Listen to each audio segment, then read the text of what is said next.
Hi, this is Wendy Ann. In the last video for the infant winter hood, I explained how to complete a purl bind-off where you attach the live stitches to your cast-on row, purl two together, and bind off to create a lovely seam that has no sewing involved. And that was all part of making a double layer of fabric for the infant winter hood. So to continue instructions on how to make this cute little baby type bonnet for winter time, I'd like to show you how, once you have it bound off, what the next steps are. I've made a mini swatch. This is the purl bind off row, and the instructions state to sew the ends together because you've created a tube, and so you sew one end together and then the second end together, and you leave a little hole to turn the fabric right side out. The bonnet has a very easy to make out top side, which would be the exterior, which has the eyelets as an option, and the inside, which will go next to the baby's head, which is garter stitch. That's how you can tell which is the outside of the bonnet and which is the back. Now, which side of your little rectangle, or in the case of the bonnet, obviously it's bigger, but which side will be the front that will frame the baby's face, and which will be the back that you sew? Well, notice how we have this nice roll of fabric, creating a face framing little cute opening.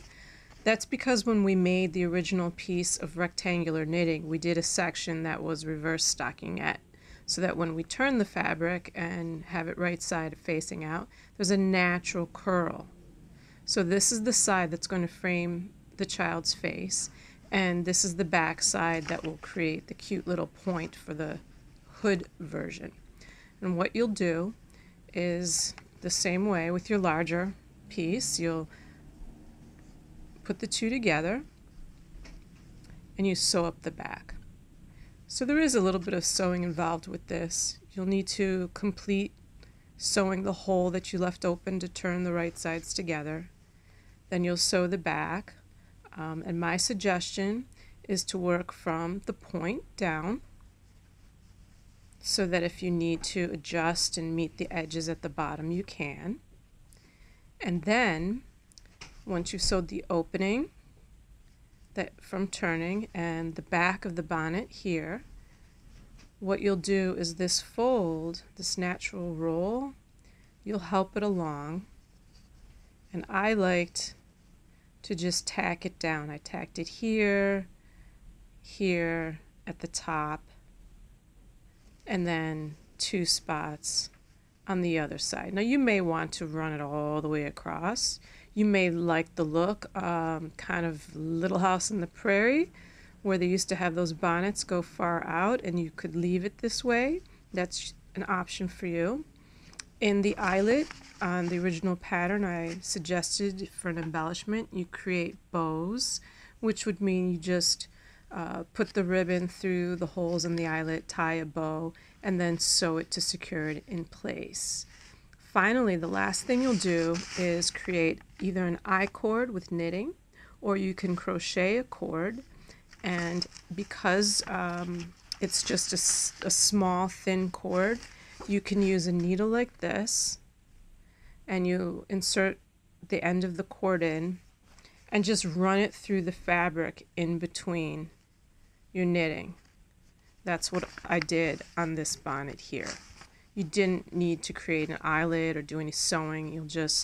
You'll run it through the bottom on this side and across the back, which you would have sewn up, and across the front bottom, and have it come out to tie under the chin.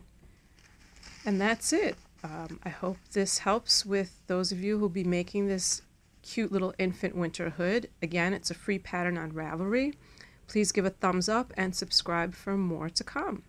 And remember, I always suggest you have a simple piece of knitting that you can relax, and garter stitch is great. This is a perfect time of year to make things like scarves and cowls where you just work back and forth and back and forth. And if you do things like positive affirmations or just a de-stressing technique, you can remember when you get to the end of your row to just take a deep breath, think of a blessing that you're thankful for, repeat your mantra, go back across to the other side. If you notice you're becoming tense or your mind is wandering and going to things to worry about, you don't have to do that. Have a piece of knitting that helps you relax and just take a deep breath at the end of your row and be calm and go back towards the other side. And really think about knitting love right into that piece, and it would make a great gift item.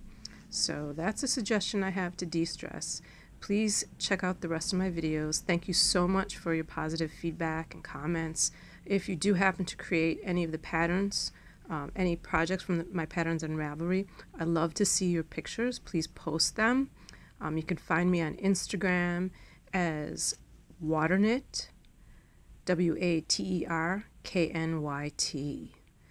Have a great day, and thanks again for watching.